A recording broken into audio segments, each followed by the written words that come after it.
Aku masih muda, masih ada harapan yang harus aku wujudkan. Masih ada orang tua yang harus aku banggakan. Masih ada cita-cita yang harus aku kejar. Bila aku jatuh, aku harus berusaha untuk berdiri. Bila aku gagal, aku harus bisa bangkit. Bila aku patah, aku harus tetap bertahan dan tidak boleh lelah. Bila yang kupunya hilang, aku harus bisa memaknai dan mengikhlaskan. Aku tidak boleh pasrah di saat aku gelisah. Aku tidak boleh menyerah di saat aku kalah. Karena aku dilahirkan untuk berjuang, bukan untuk diam dan menangis. Jika belum tercapai apa yang aku inginkan, itu bukan sebuah kegagalan. Hanya saja jalan hidupku belum di sana. Apa yang menurutku baik belum tentu menurut Tuhan baik. Aku akan terus berusaha dan berdoa. Aku akan tetap menjadi versi terbaik diriku sendiri. Aku akan tetap menjadi wanita yang tangguh, wanita yang kuat, wanita yang sabar, yang pernah dikenal banyak orang.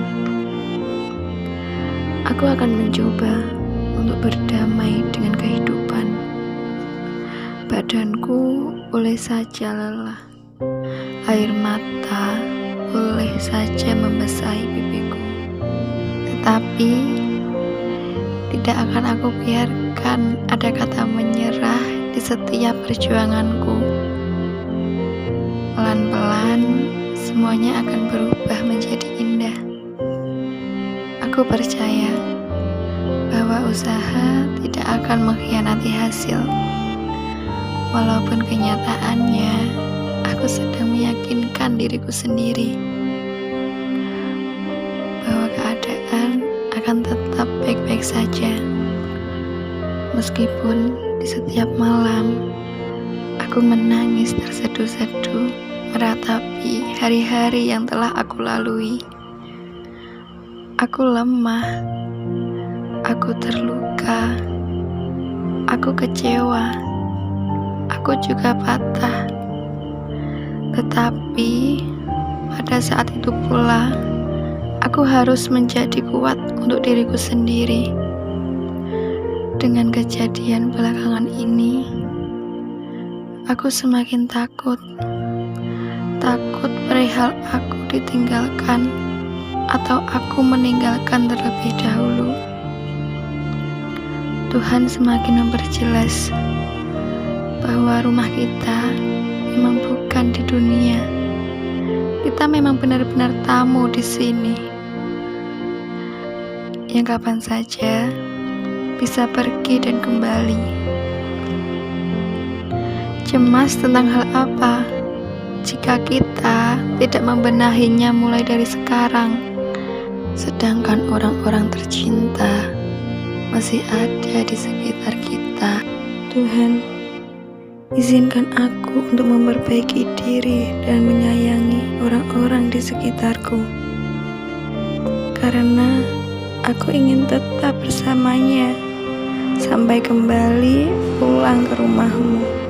Aku hanya ingin berkata, seberat apapun beban yang kurasa, seperti apapun luka yang kuterima, sesakit apapun hinaan yang kudapat, aku tidak pernah menuntut orang lain untuk mengerti.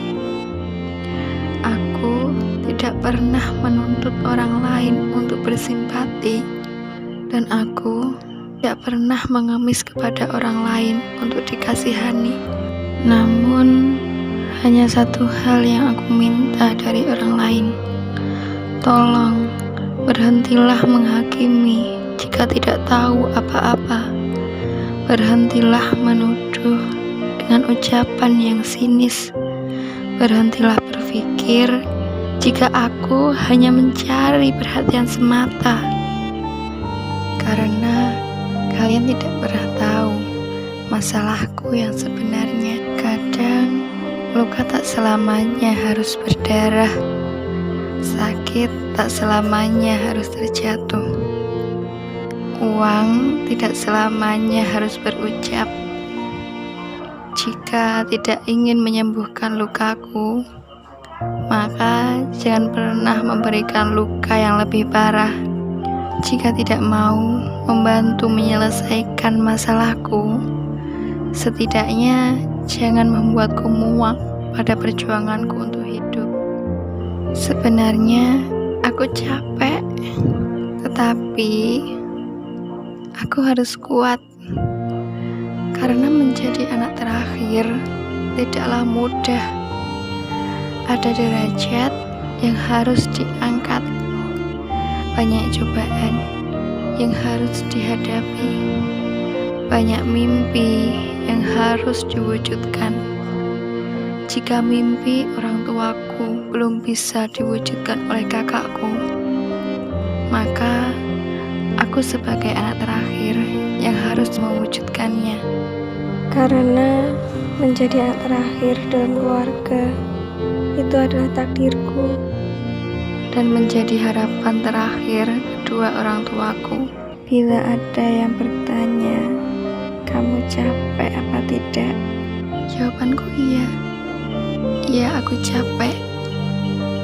Ketika aku capek, aku akan mencoba untuk melihat keluar jendela, entah itu pagi, siang, sore, ataupun malam. Karena menurutku setiap waktu itu memiliki arti tersendiri. Ketika pagi hari, menurutku itu waktu aku untuk memulai kehidupan dan mewujudkan mimpiku. Ketika siang hari, langit akan kelihatan cerah seperti mimpiku. Ketika sore hari, langit akan kelihatan penuh warna, seperti hari-hariku yang penuh dengan lika-liku. Tetapi, aku akan tetap tersenyum, dan aku menyembunyikan masalahku di balik topeng senyumanku. Ketika malam hari, langit akan kelihatan berkerlap-kerlip dengan cahaya bintang yang ada di sekitar bulan. Bulan itu aku ibaratkan seperti diriku sendiri. Bintang itu aku ibaratkan seperti orang-orang yang menyemangatiku. Sedangkan warna gelap di sekitar bulan dan bintang itu aku ibaratkan seperti orang-orang yang tidak suka denganku. Tanpa itu semua, dunia yang kita jalani akan terasa datar dan membuat bosan saat kita menjalaninya. Walaupun banyak orang yang tidak suka denganku, dan di balik itu semualah masih banyak orang yang peduli denganku dan suka sama aku. Karena orang yang suka denganku, mereka yakin bahwa aku mampu melewati semua lika-liku tersebut dengan ikhlas dan sabar.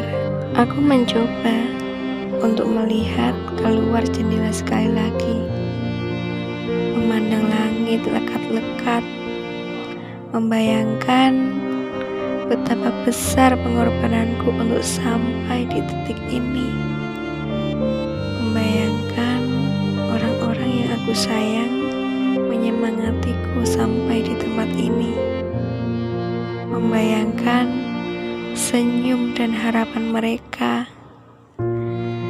membayangkan lagi bagaimana bangganya mereka ketika aku telah berhasil di ujung perjuanganku. Jika hal itu belum bisa membuatku lega, maka akan kukabari mereka, terutama kedua orang tuaku. Dan akan aku katakan kepadanya, Ayah, Bunda, lihatlah putrimu saat ini. Lihatlah putrimu yang dulu masih kecil, suka berlarian ke sana kemari tanpa lelah. Yang dulu sering kau suapi, yang dulu pernah engkau manja, yang dulu pernah engkau hapus air matanya ketika menangis. Sekarang putrimu sudah dewasa. Oh iya, sekarang putrimu juga sudah pintar menyembunyikan masalahnya sendiri. Bukannya putrimu ini tidak sayang sama ayah dan bunda.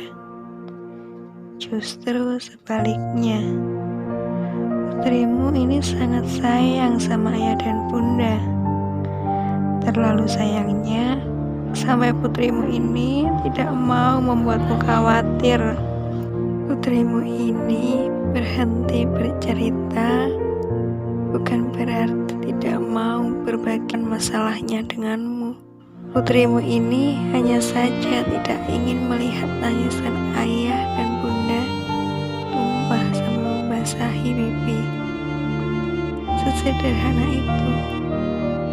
Sehat-sehat ya ayah, bunda.